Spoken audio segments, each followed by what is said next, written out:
Oke, akhirnya tadi malam Kapolri menonaktifkan juga Kepala Divisi Propam Verdi Sambo, dan ini sebenarnya kita kita tinggal menunggu waktu, dan tapi tetap menjadi teka-teki mau dinonaktifkan atau tidak. Tetapi yang lagi berat lagi adalah ketika tadi malam Pak Kapolri mengumumkan nonaktifkan Pak Verdi Sambo, itu siang harinya itu pengacara dari Brigadir Yosua melaporkan adanya dugaan pembunuhan berencana terhadap Brigadir Yosua. Ini berdasarkan bukti-bukti yang mereka temukan.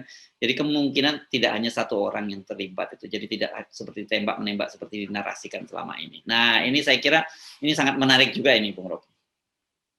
Jadi sekaligus saja kasus ini jadi kausus celebra, ya. Kasus yang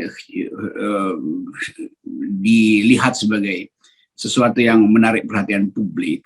Dan orang sebetulnya lagi bikin permenungan. Kenapa akhirnya rakyat kita mengambil alih tugas kepolisian? Kan rakyat akhirnya bikin investigasi sendiri kan. Dengan potongan-potongan berita lalu disusunlah dalam bentuk videografis itu. Jadi usaha untuk memahami yang benar itu tidak lagi bisa disodorkan oleh institusi resmi itu.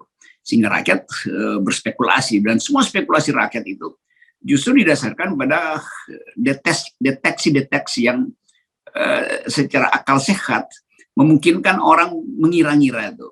Dan perkiraan orang awalnya adalah pasti ada keterlibatan Jenderal Sambo itu. Dan juga dalam perkiraan yang sama orang menduga harusnya Jenderal Sambo itu berhentikan sementara, dan terlalu lama sebetulnya. Mesti di awal aja kan, apapun itu dalam upaya untuk netralitas ya berhentikan dulu tuh. Karena bagaimanapun dia ada jabatan, dan supaya dia nggak masuk kantor dulu tuh. Tapi terlambat sehingga keburu masuk dalam yang sering saya sebut bagian sensasinya. Tapi udahlah, pada akhirnya tuh mesti dimulai penelitian ini. Apakah betul ada pemerkosaan? Apakah betul ada pelecehan seksual? Apakah mungkin untuk menghadirkan kembali satu konferensi pers yang betul-betul jujur tuh. Karena orang akhirnya curiga ini satu paket konspirasi sebetulnya tuh. Ada Kapolres yang akhirnya kurang tepat dalam menyampaikan info sehingga terciduk logikanya oleh publik tuh. Pers juga dengan jeli mulai merambah ke wilayah-wilayah yang tadinya nggak terduga, mewawancarai supir ambulans, minta keterangan tukang sapu tuh, dan itu yang kemudian menyebabkan polisi membentak-bentak jurnalis. Jadi sebetulnya intinya adalah kalau kepercayaan itu makin lama makin hilang, maka proses yang ada di depan juga akan dipertanyakan orang. Padahal polisi lagi bersiap-siap untuk mengamankan peristiwa besar pemilu, G20, forum segala macam. Itu orang kehilangan kepercayaan. Jadi intinya itu. Nah, Pak Sigit masih punya energi untuk balikkan sepenuhnya supaya betul-betul publik merasa oke, justru peristiwa ini menjadi titik balik untuk memuliakan kembali polisi. Oke, dan saya tadi mengamati tadi malam ya, saya mengamati ketika Pak Sigit itu menyampaikan pengumumannya, saya sih lihat wajahnya rileks ya, nggak ada tekanan yang berarti. Ini menarik ini, karena jujur saja kan kemudian orang selama ini kemudian mengkait-kaitkan Pak Listio Sigit. Ada apa nih? Kok Pak Listio Sigit seperti seolah-olah melindungi Pak Verdi Sambo sudah sampai 10 hari lah hari ini tanggal 18, peristiwanya tanggal 8. Jadi artinya 10 hari. Padahal banyak sekali jenderal-jenderal polisi senior yang menyatakan bahwa sebenarnya untuk kasus ini nggak perlu waktu. Ya cukup 1 kali 24 jam kasusnya bisa terungkap, karena sangat mudah diungkap karena lokasinya dan sebagainya jelas gitu. Ya tentu ada banyak hitungan non kasus, misalnya soal ini kader siapa, ini klik siapa, dan soal-soal itu yang kita tahu dari awal itu yang Trunojoyo itu jadi semacam medan persaingan juga antara klik atau grouping di situ, blok siapa itu, fraksi siapa, atau bahkan proksi siapa di situ. Nah ini membuat kita menganalisis kembali apakah betul meritokrasi di dalam kepejabatan tinggi Polri itu dasarnya adalah prestasi atau politis, kan begitu kan intinya itu. Kan orang selalu anggap bahwa di situ ada orang yang lebih dekat dengan Pak Jokowi, ada yang lebih dekat dengan Ibu Mega, ada yang lebih dekat dengan macam-macam gitu kan. Jadi kontrol publik akhirnya menemukan bahwa memang Polri itu remote kontrolnya banyak dari luar kan. Jadi itu intinya sebetulnya tuh. Nanti kalau kita baca diam-diam atau bisik-bisik di antara anggota Komisi 3, kita tahu nih fraksi siapa yang lagi mendekati politisi, yang mana yang lagi disponsori oleh partai A. Jadi kerumitan itu membuat orang menganggap bahwa harus ada satu peristiwa yang membuat ini semua lumer sebetulnya. Nah ini faktor baru yaitu peristiwa di Duren 3 itu. Dan Pak Sigit mesti betul-betul melumerkan keadaan ini dengan satu prestasi yang betul-betul presisi gitu dalam upaya untuk membongkar kejahatan ini. Ya, saya kira antusiasme publik dan media juga, karena memang selama ini kita pahami lembaga Polri itu sekarang sudah banyak ditarik-tarik untuk kepentingan politik kan gitu. Jadi orang melihat ini momentum, dan sebenarnya saya kira pastinya polisi nggak perlu baper dalam melihat situasi ini. Itu adalah justru menjadi momentum berbenah gitu ya bagi polisi. Ini kalau mau melakukan pembenahan, ini momentum yang baik saya kira. Ya betul, saya duga keras bahwa konsolidasi sudah terjadi dan polisi atau pimpinan Polri mengambil risiko untuk membongkar kasus ini dengan akibat apapun, bahwa sistem pengkaderan yang mungkin berantakan lagi, lalu faksi-faksi itu kemudian harus konsolidasi ulang. Tapi itu semuanya adalah pilihan dari Pak Kapolri kan. Karena beliau sebetulnya yang di masa terakhir ini harus memutuskan tuh, ini Polri mau kemana arahnya tuh. Supaya kita bersiap-siap untuk menghadapi guncangan politik yang mungkin disponsori oleh guncangan ekonomi.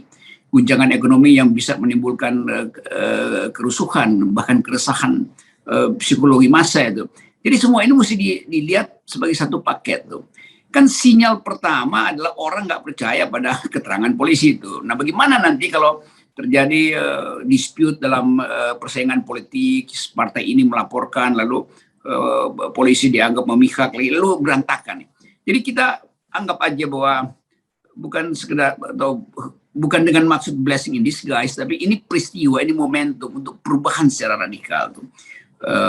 Klik-klikan di kalangan kepolisian tuh.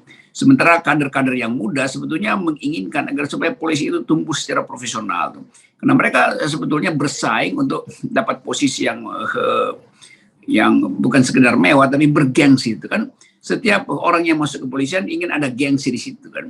Mereka tetap ingin polisi Indonesia itu jadi semacam cermin dari Scotland Yard, karena itu yang disebut etika tertinggi dalam kepolisian tuh.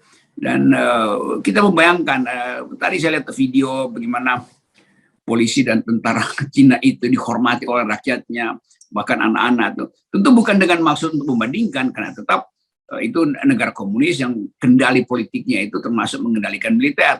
Tetapi etiknya itu loh, bahwa orang berhadapan dengan polisi di jalan kayak cuek aja tuh, nggak merasa bahwa lo ini polisi ini sebetulnya yang kita andalkan untuk membuat kita aman dan percaya bahwa keadilan bisa diterapkan. Nah refleksi ini sebetulnya sekaligus kita ucapkan supaya pembaruan itu pertama-tama mulai dari tadi ethicability itu intinya.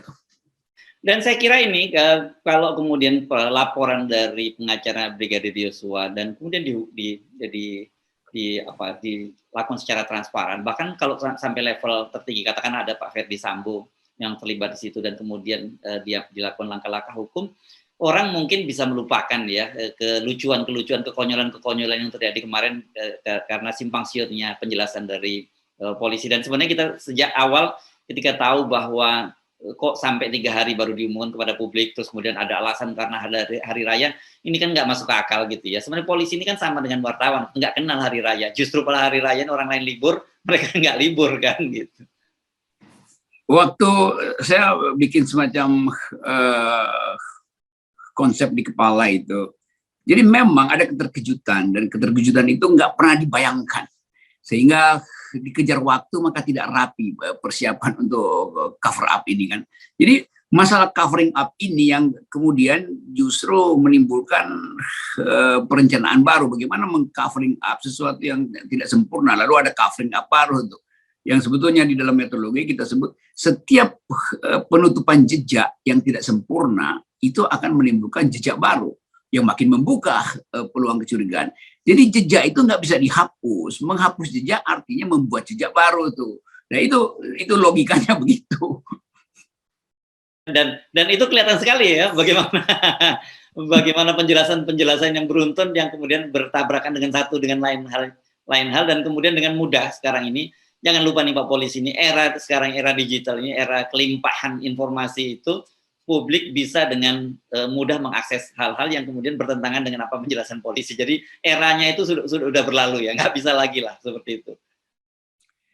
Juga selama 3 hari itu pasti penyidik atau mereka yang diminta untuk membuat semacam skenario itu mengalami mental fatigue karena tetap ada soal yang terganggu di situ. Ini bagaimana ya? Iya, tapi dalam keadaan bertanya bagaimana, publik matanya lebih tajam karena publik ada dalam jarak. Orang yang ada dalam jarak bisa melihat secara lebih lengkap, lebih helikopter view tuh. Mereka yang ada di dalam biasanya apa namanya nih PMO-nya bunyi begini. Bila Anda ada di dalam potret, Anda nggak bisa melihat diri Anda sendiri itu kan begitu kan. Jadi mesti ada jarak itu. Nah, jarak itu yang makin lama makin terbaca justru oleh jurnalis dan private investigator yang akhirnya membantu keluarga untuk memberi kekuatan batin untuk melaporkan tuh. Kan akhirnya yang konyolnya sebetulnya kenapa tidak bisa diyakinkan pada keluarga bahwa kematian itu adalah akibat tembak-menembak. Jadi kecurigaan keluarga itu betul-betul batinnya karena mereka yang kenal, bahkan mayatnya itu seolah-olah bicara pada keluarga tuh. Dan itu yang kita sebut sebagai sixth sense. Dan keluarga Brigadir Yosua sixth sense-nya ini, indera keenamnya itu ringing, berbunyi itu. Lalu mereka memutuskan untuk melaporkan. Itu tindakan yang bagus betul. Kita hormati betul bahwa keluarga itu dia ingin cari keadilan aja.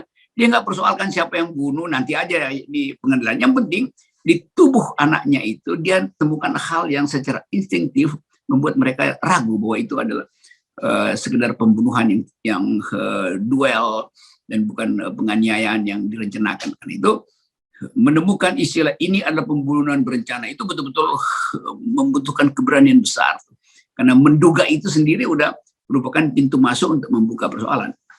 Ya. Nah, satu hal saya kira kita bisa pelajari juga dari keluarga Joshua ini saya kira ini perlu kita ya, publik itu selalu ketika melihat mereka mengalami satu ini karena penzoliman lah begitu ya, mereka harus bicara, jangan hanya diam gitu.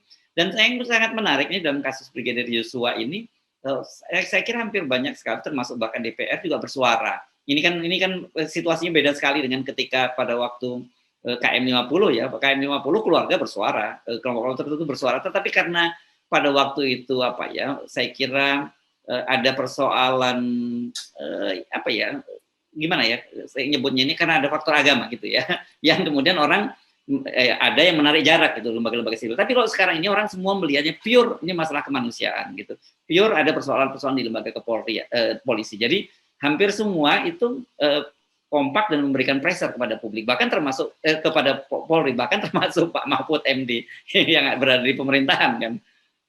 Ya mestinya semua yang sifatnya kejahatan nggak boleh ada variabel lain selain keadaan sesungguhnya. Itu nggak boleh ada ini karena latar belakangnya pasti ada soal agama, nggak bisa itu.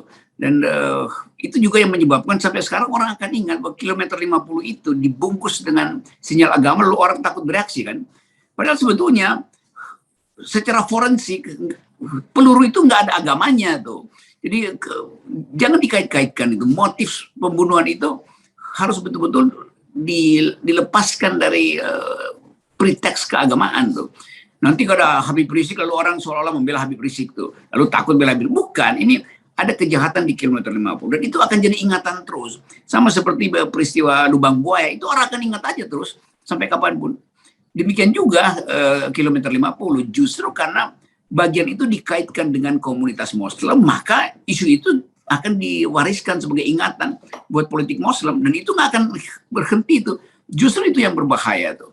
Nah, sebaliknya dalam soal tadi, soal kriminal itu kan sensasi yang mulai muncul ini perselingkuhan, ini persaingan yang mungkin melibatkan satu operasi yang lebih dari sekedar jegal menjegal potensi seorang untuk naik pangkat segala macam.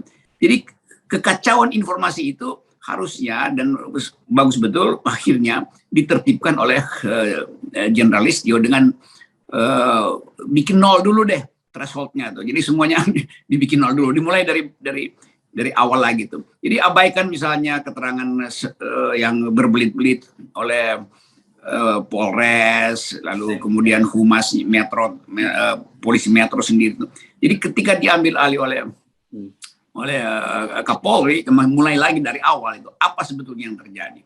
Dengan cara itu publik bisa memahami, oke, mereka kemarin bikin sedikit kekeliruan, karena sekarang kita tunggu yang benar, kan begitu tuh.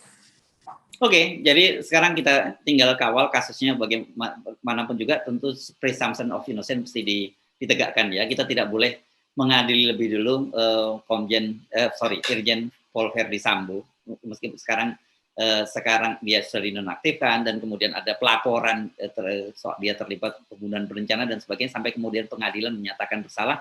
Kita tidak boleh menghakimi, terutama media ya, yang kita sebut sebagai trial by the press. Ya, betul. Ya.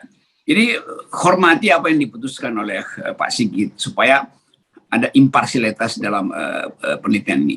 Juga hormati keputusan dari Ibu Putri untuk minta perlindungan sebagai saksi, Pak, di Komisi Pelindung Saksi. Itu biasa aja tuh. Jadi sebetulnya kembalikan fungsi dari lembaga-lembaga ini. Komnas HAM biarkan berfungsi secara independen meriset soal hak asasi manusia.